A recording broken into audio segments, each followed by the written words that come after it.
Hey guys, this is part 6 of the build series for Nebula V2. Today we're going to be doing the control surfaces and then finishing up the rest of the plane.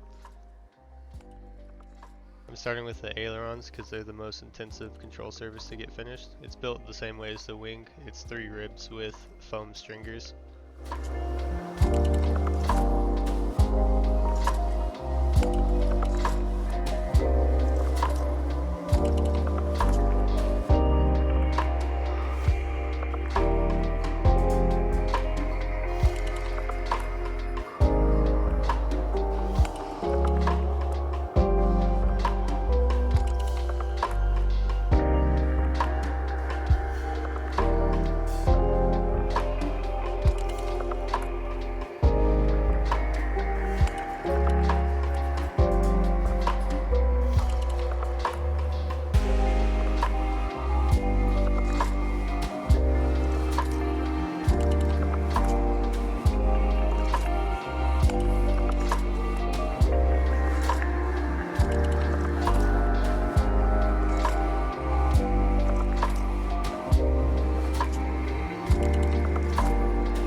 Each of the ailerons ended up taking a lot of sanding to get it to fit into place in the wing.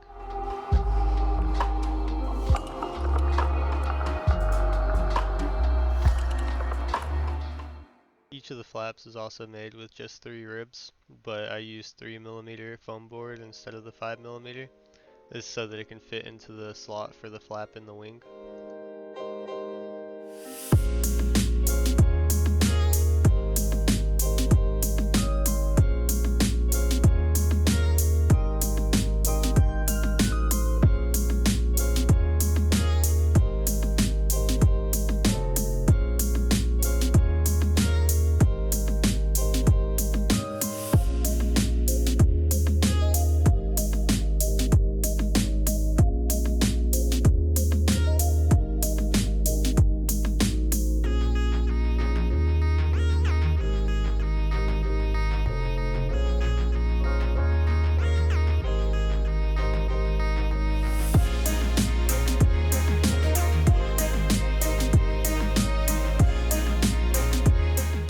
The holes in the wing for the flap hinges got covered when I fiberglassed the wing, so you're going to have to drill those out if you cover them. And then we're going to test fit the flap hinges.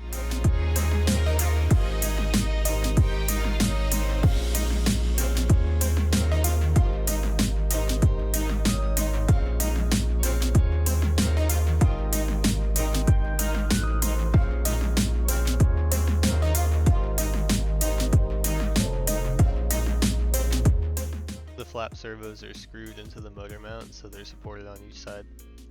Here I'm just sanding down the ailerons more so they can fit into place before I end up fiberglassing them. And then for fiberglassing, I'm just using 1 layer of 3-ounce fiberglass cloth on each side of the aileron.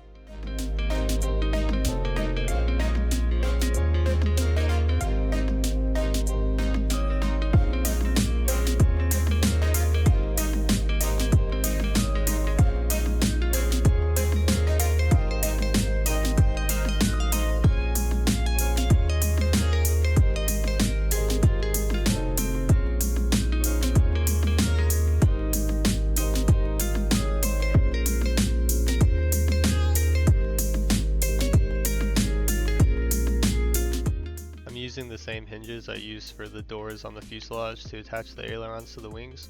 I'm using 3 of the hinge sets per aileron.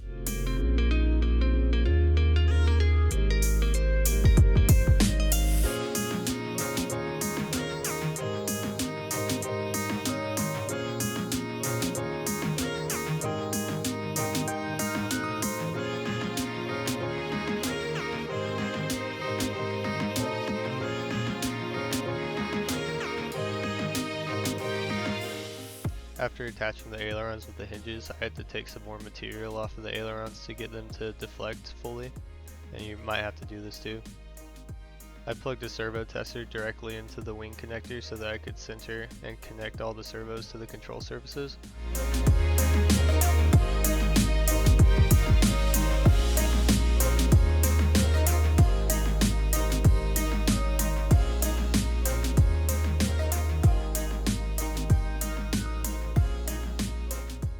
I'm using 2mm diameter music wire for all the push rods. I didn't want to use 1mm or 1.5mm because I think they'd be a little bit too small for some of the control surfaces.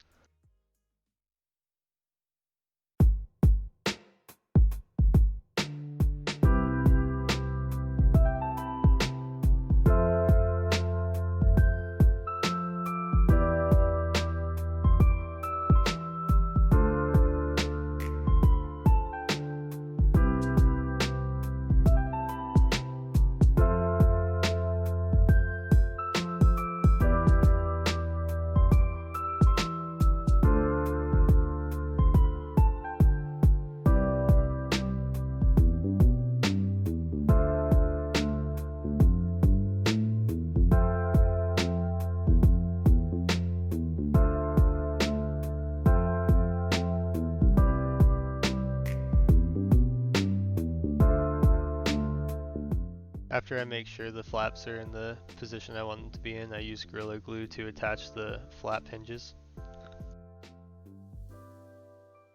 Here I'm just using 4 female XT60 connectors and 1 male XT60 connector to make a 1-to-4 parallel battery harness for so that I can use 4 3S batteries in parallel.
So here I got everything connected together for the first time. I'm just testing the motors and the control surface deflection.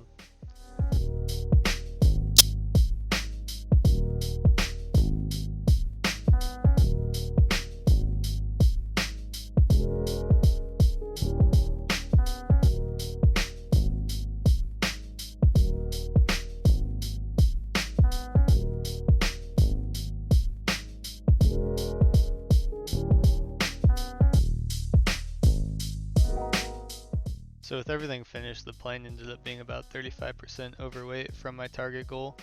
This ended up being due to using extra 3D printed parts for a few areas I hadn't planned on using 3D printed parts, and then also using extra fiberglass in a few areas.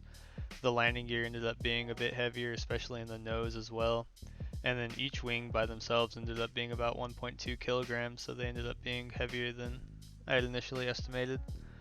The fuselage itself is 2.2 kilograms without the batteries. So altogether, the dry weight of the plane ended up being around 4.8 kilograms, which is a full kilogram over what my target weight was. This increase in weight ended up dropping the thrust to weight ratio down to 0.57, which I initially planned on it being closer to 1, so I'd have extra thrust in case I got in any dicey situations. And the power weight ratio ended up dropping to 128 watts per kilogram instead of the target 160. Overall, I don't think this will be too much of an issue because you can still fly around safely on 0.4 thrust to weight or 0.3 thrust to weight. You just have to fly less aggressively. Anyways, thanks for watching.